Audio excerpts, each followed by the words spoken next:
स्वामी विचार नित्यानंद जी महाराज, आज के हमारे अतिथि मंत्री महोदय श्रीमान अश्विनी कुमार जी और ग्राहक पंचायत के सभी माननीय पदाधिकारीगण, कार्यकर्ता, नागरिक सज्जन, माता भगिनी,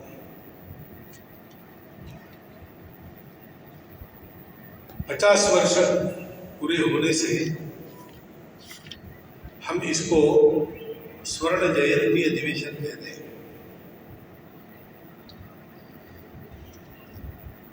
ग्राहक पंचायत ने पूरे भारत में एक बड़ा काम किया है।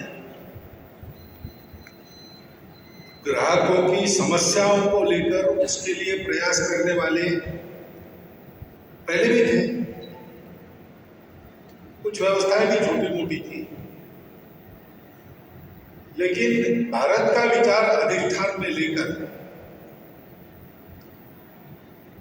और ग्राहक इस शब्द का पूरा विचार करते हुए संपूर्ण भारतव्यापी ऐसा पहला प्रयास ग्राहक पंचायत का ही है।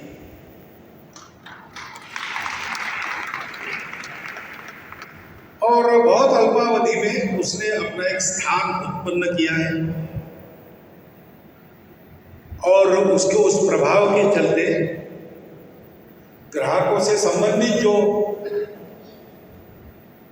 शासन द्वारा दी गई व्यवस्थाएं हैं, उन सारे व्यवस्थाओं में कुछ अच्छा योगदान भी उसने किया है। ग्राहकों के लिए राहत देने वाली अनेक परिवर्तनकारी बातें उसमें जुड़ गई।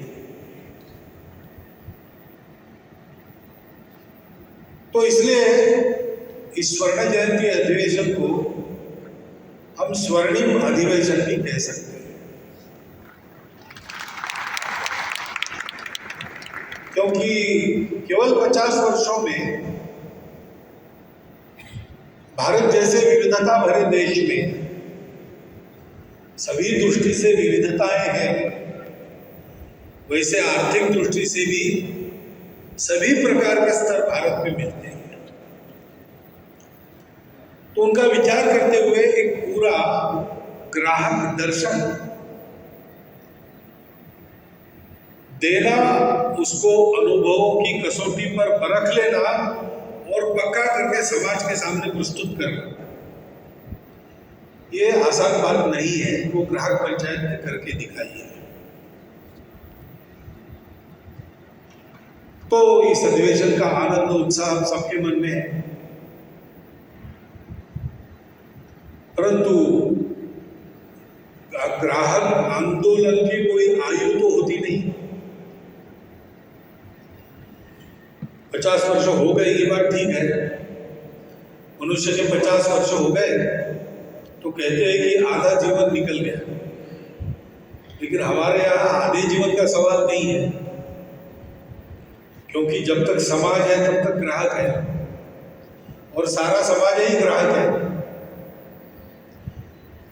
एक समय हम जिसको ग्राहक और दूसरे को विक्रेता कहते हैं, वो विक्रेता कहीं ग्राहक होता है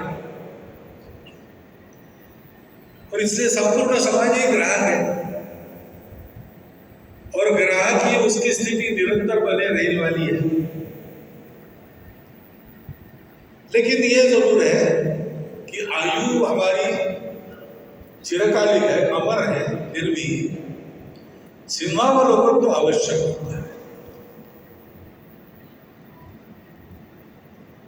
क्योंकि हर ऐसे पड़ाव पर उत्सव क्यों करते हैं? स्वर्ण जयंती, हीरक जयंती, ऐसा चलता है, पाश्चात्य पद्धति है। Silver jubilee, golden jubilee, diamond jubilee, platinum jubilee तक जाता है। अपने यहाँ भी ऐसे होता है, एक आयु, षष्ट्यब्दी पूर्ति, सहस्त्र चंद्र दर्शन, शताब्दी पूर्ति, हमारी परंपरा में मान्यता है उसकी विधि। लेकिन हर विधि में सिंहावलोकन का भाग है, क्योंकि कल्पना यह है कि इतना पार किया तो पार करते समय क्या अच्छा किया और क्या कमियां रही। अगला पड़ाव जाते तक उन कमियों को सुधार कर और जो अच्छा किया है वो और बढ़ाकर चलना। ऐसे ही स्वर्ण जयंती के अधिवेशन में हम पीछे मुड़कर नहीं देखेंगे और आगे के पड़ाव भी निश्चित करेंगे। तो इसी को सिंहावलोकन कहते हैं। सिंहावलोकन केवल पीछे देखना नहीं है, आगे जाते समय पीछे देखना और आगे जाना। तो आगे के हमारे बहुत सी योजनाएं वगैरह मन में होगी, चर्चा होगी, निश्चित होगी, परंतु आगे के चिंतन का भी आधार पिछला अनुभव ही रहता है। और इसलिए थोड़ा सा इस दृष्टि से ग्राम पंचायत का जो कुछ मैंने देखा सुना है, जैसे समाज भी देख रहा है, सुन रहा है, तो समाज के भी मन में कुछ बातें आती होंगी, से मेरे भी मन में कुछ बातें आती हैं, वो आपके सामने में चिंतन के लिए रखने वाला।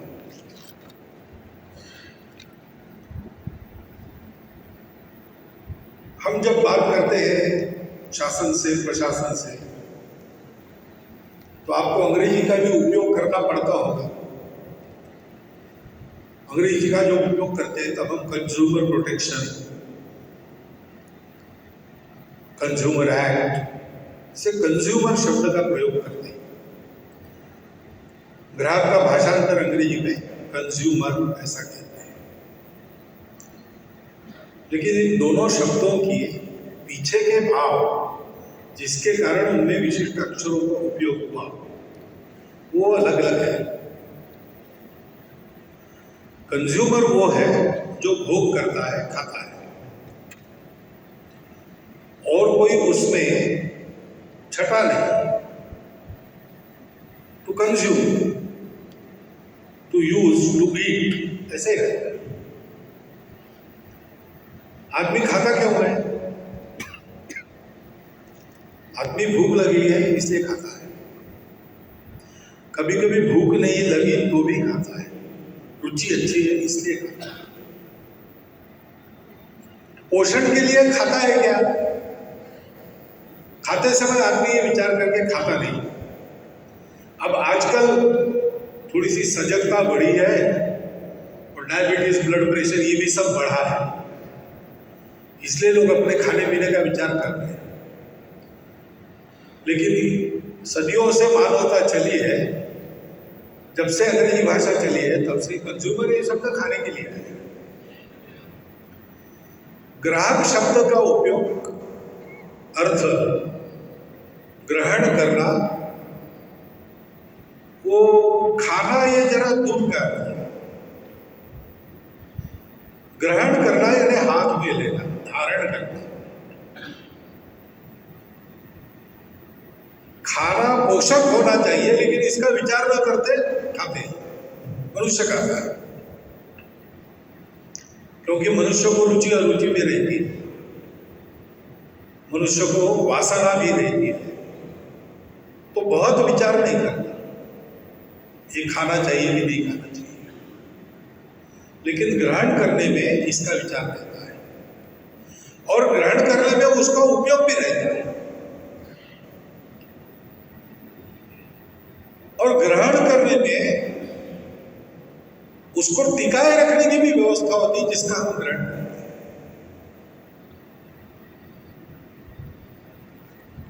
तो उसमें एक विवेक की बात आती है, और इसलिए हमने ये भी सुना, हमारे काम में चिंतन है, हमारे काम का एक पहलू चिंतन है। ग्राहक इसी विषय का चिंतन हमने किया, भारतीय दृष्टि के आधार पर किया, और इसीलिए दूसरा काम है प्रबोधन। क्योंकि जो खाना चाहते हैं उनको ठीक से खाना मिले, निरामय खाना मिले, अच्छे भाव में मिले, उनको बरगलाया न जाए, उनको ठगा न जाए, बात तो है ही, लेकिन उनके खाने में उनका तो पोषण होना चाहिए ही, लेकिन उनके खाने से बाकी लोगों का भी पोषण होना चाहिए। मनुष्य स्वार्थ के लिए तो जीता ही है, लेकिन पशु भी स्वार्थ के लिए जीता है। हम मनुष्य को मनुष्य इसलिए कहते हैं कि वो अकेला नहीं जीता, वो और लोगों को जिलाता है। उसके अपनेपन के कारण या उसके अहंकार के कारण मैं और मेरा रहता है, मेरे अपने, ये बात रहती है। और अकेले की चिंता नहीं करता, इन सब की चिंता करता। और जिसके अपनेपन का दायरा सदैव विस्तारित होता हो, भवतु विश्वम एकम नीडम, यहां तक उसका विस्तार, उसको सबसे अच्छा आत्मीय मानते हैं। भारतीय परंपरा में ये विचार है। कितना कमाया ये नहीं सोचते, कितना बांटा ये सोचते, कितने साल जिया ये नहीं सोचते, जी के बाकी लोगों का क्या किया ये सोचते। और इसलिए ग्राहक की कुछ समस्याएं हैं। ग्राहक के लिए कुछ करना है, वैसे ग्राहक का अपना भी कुछ कर्तव्य है। और ग्राहक ये अच्छा ग्राहक बने, अच्छा मानव बने, इसलिए ग्राहक के लिए भी कुछ अनुशासन है। इनका प्रबोधन करना भी अपना काम है।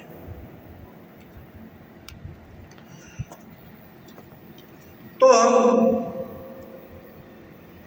इतना बड़ा अपना संगठन बन गया। पहली बात तो 50 साल में हम इतने आगे आए, आगे अब हमको कैसे कैसे कितना आगे जाना है।